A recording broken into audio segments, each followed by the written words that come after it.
Thanks so much for staying with us. And trust us, it is worth it, especially when you have guests like the one coming up next, right here on the couch with us. For SME this morning, we have an amazing person. Her name is Kemi Lewis. Now, she is a natural hair expert, and over the last 10 years, she has been business development manager, legal personnel with over 2 decades of experience. But then she also holds a diploma in hairdressing from Opera Benson Beauty Training Institute and an international certification from L'Oreal. Founder and creative director of KL's Natural Beauty Bar, Kemi Lewis is in the building. Welcome. Thank you. Thank you very much. So I am excited about this because there has been a new trend of, I'm going to call it a trend now, but over the past, let's say 5 years, the natural hair trend just became a big thing. And, you know, people were even calling other people out if they ever heard that they were going to essentially perm their hair. But when you started this journey, perming your hair was the in thing. Talk to us about how it was in the beginning. So thank you for having me, first of all. In the beginning, how was it? It was a little tough. Tough because I had recently gone natural or returned natural myself, but it was still a growing, you know, there was a growing community, so to speak, here in Lagos. So it wasn't a very popular thing. So most salons, you know, all salon stylists, they really didn't know what to do with natural hair. They didn't know how to handle it. They didn't know how to treat it. They didn't know how to style it professionally.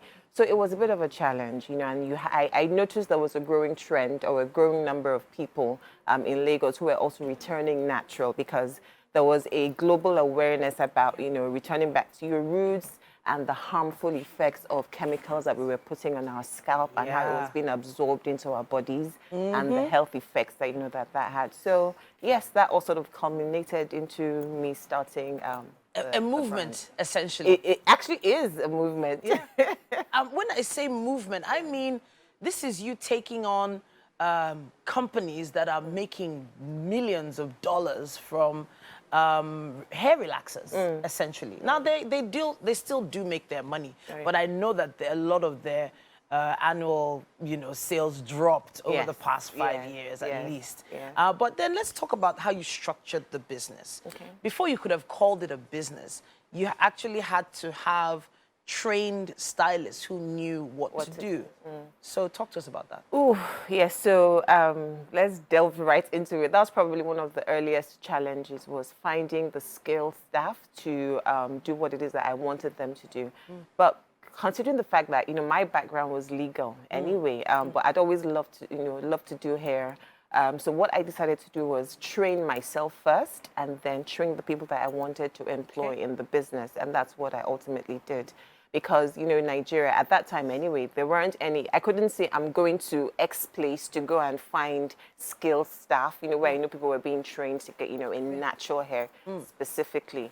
So, but that has always been that way, where I was, you know, hire people and then train them myself with the sort of skill that I wanted. So this is one-on-one training, hands-on, you know, hands-on and training. then even the people to train them on, the customers that would let you even train staff on their hair. That's another journey entirely. Oh, it is. So, I mean, thankfully, and this is one thing that I wanted to do at the beginning. I had said to myself that I would start on a very small scale, so that whatever mistakes I made would be made on a small scale. I didn't want to start on this massive scale. Not that I even had the cash, but I didn't want to start on this massive scale and then make so many mistakes, and then it would be much bigger than. So what staff strength are we talking about right now? So I started off with 2. At the moment, we've got about 50. Oh, wow. 50. Yeah.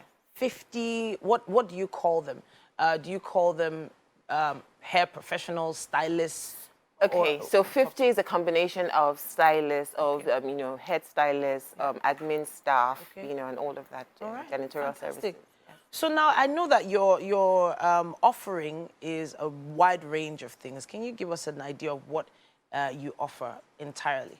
Okay, at so KL's Natural? at KL's Natural. So we started off with just the salon. It was a 2-seater salon. So we have, of course, the salon services, which is you come in, we pamper your hair, we treat your hair, we help you. We have quite a number of people who really don't know how to, take care of their hair, who have hair growth challenges, and we help them with that. Okay.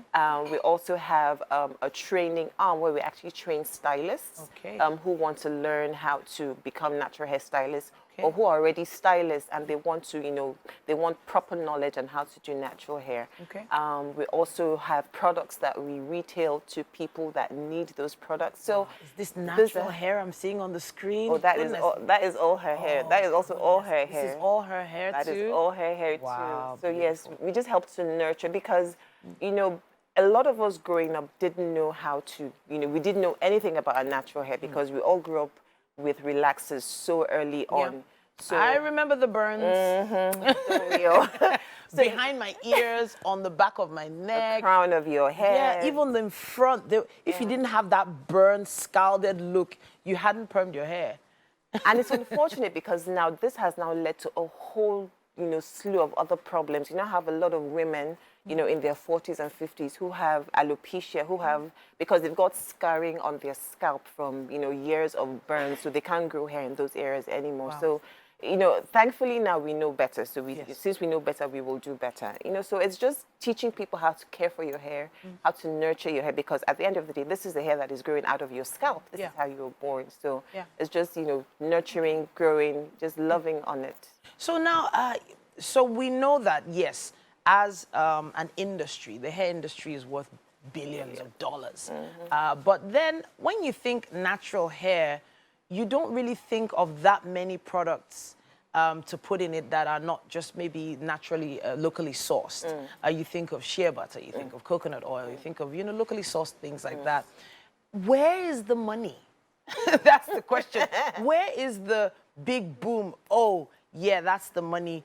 What is that aspect of your business that is really bringing in the most revenue? So I mean, let me speak for my business because I can't speak for everybody in the industry. My business for now, maybe about 50, 56, 60%. Okay. It's from services. Okay. But products are a huge thing. Even though you've mentioned shea butter and coconut oil. Those are just ingredients. Now you have so many cosmetic formulators. What the industry, what the movement created was an avenue for people to express themselves. So there's so many different expressions within the industry. You have cosmetic formulators, you have people who do extensions, who do even natural hair wigs, who provide services, bridal hair services, because now you have so many brides who are wearing their own hair for their weddings. So it's created an amazing avenue for many different people to just express themselves in many different ways. So if it's not in the service area, it's definitely in the product areas. You have and there's some, I have to say, amazing natural, Nigerian natural hair brands, out there, So yes, it could be many different things for different people. I'm thinking now there's, one or two people that have probably been thinking of doing something similar, or at least starting a journey in this business.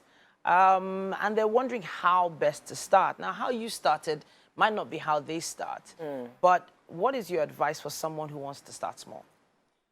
First of all, know exactly what it is you want to do. I'm a firm believer in getting your hands dirty. So don't be the person who wants to start something and you just want to have it there, and it's running on its own. Sort of get your hands into everything that's going on. Never stop learning. Find somebody who you can speak to, who you can sort of attach yourself to, so you can learn from their mistakes. You don't need to make all the mistakes. And I promise you, there's so many mistakes that can be made, but you don't have to make all of them. If you just find somebody who's been in the game and you can just sort of attach yourself to them and just learn from them. Okay, so learning from them, essentially get trained. Pretty much.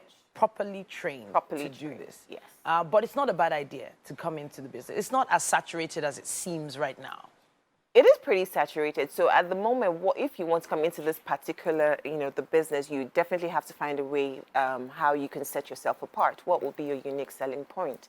What will be your competitive advantage? What is it that people will, think of when they think of you. So you just want to, don't just rush into it for the sake of rushing into it. Just, set yourself apart in some way. Just find out what resonates with you and the people in, an area that you think needs a special skill, service or something. Okay. But let's backtrack a little bit on some of the challenges and mistakes. You mentioned the term mistakes. Just, can you give us maybe one or two of those mistakes that you think people should avoid? The first one for me was wanting to do everything by myself. Okay. This was my baby. I was like, my first business. I wanted to do everything. So I wasn't delegating early on in the business. I was doing so many things by myself. And ultimately, what that meant was things began to fall, through the cracks. I was making, orders were being dropped here. Somebody would place or make an appointment, and I would forget to write that down because I was doing something else. Okay. So you don't have to make that mistake. Find somebody, who you can train and just work with you, who can do as many of the administrative, tasks. So you don't have to do that. And then the second one for me, let me see.